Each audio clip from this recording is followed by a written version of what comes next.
All right, if you're just waking up, you might get fired up about this. One restaurant is dishing out poor service to Trump supporters. Two cousins went to a cookout location after attending a Trump rally in Richmond, Virginia, wearing their red "Make America Great Again" t-shirts and hats, only to be refused service. Joining me now to share their story, Trump supporters Shannon and Lauren Wolfrey.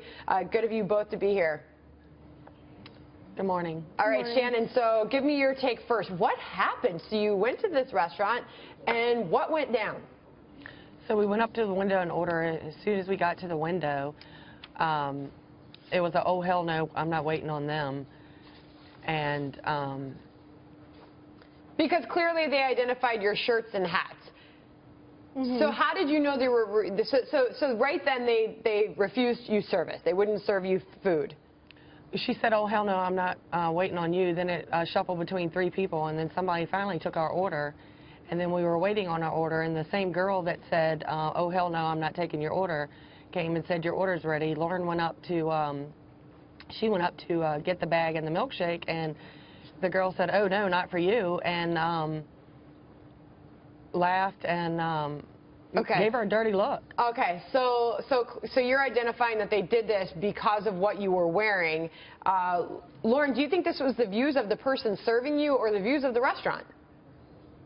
Well, you know, they were all laughing and snickering at us, and they were taking pictures, so apparently mostly all of them didn't agree with what we were wearing. So just to be fair, the folks at Cookout have released a statement on this saying that this was an isolated action of a single person and does not represent the principles on which Cookout operates. To deny anyone from eating at one of our restaurants would never cross our mind and, of course, would be totally ludicrous. I want to bring my colleagues here. Actually, we have a Trump supporter on set. I'm a Democrat for Trump. I mean, I'm starting to see this everywhere. I mean, you saw these Trump supporters that were just brutalized out in California a couple of weeks ago. I mean, it's almost not even safe to be a Trump supporter, to be one that's out. Okay, so Mike, I want my colleague Michael to jump in. That employee, by the way, who refused you girls service, has since been fired. But still, you don't think it was an isolated incident, Lauren? No, I don't. So at least 3 people refused to serve us, so I don't think that was really isolated. So it definitely wasn't just one person's action.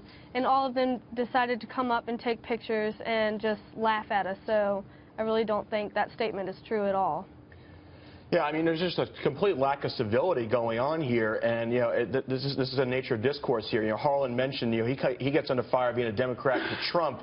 It's almost as if, you know, he's a lightning rod. You know, there's no justification for it. People can dislike Trump and his policies, but it just doesn't make sense for people to treat each other this way. It goes both ways. You know, people treating Hillary supporters, Bernie Sanders supporters, President Obama supporters, you name it. You know, there's this lack of civility.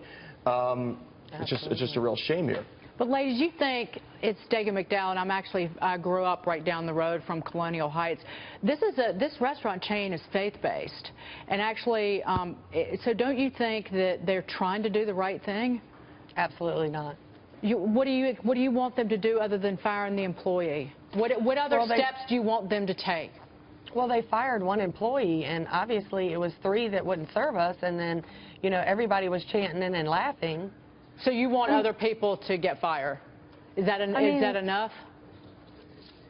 Well, I mean, I don't know. It's just, it was very rude. It shouldn't have been done. No matter who you support, whether it's Bernie, Hillary, Trump, you should not be discriminated for who you support. I mean, you can see by the surveillance video which they do have, is that it was more than just one person up there, and they know that it was more than just one person that was involved in the action. And I think they should all be talked to, and it should be, you know, stated in the conduct that, you know, you can't refuse to serve people just because of their political beliefs. So Shannon and Lauren, have you received this treatment anywhere else? Absolutely not. And do you often wear your Trump attire, your hat and your T-shirts? Yes.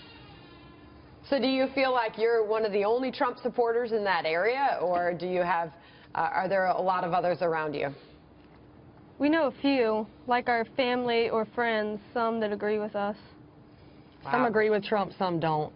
But Virginia was firmly in for Trump in the primary. I'll add that. I mean, he swept that state like nobody's business. Yeah, there's a lot of people in Virginia that support Trump. All right, well, I will give the last word to our Democrat Trump supporter. Well, stay strong. I feel your guys' pain. I mean, it's pretty tough, actually, so stay safe. All right. Thank you so much to both of you for joining us and telling your story this morning. Michael.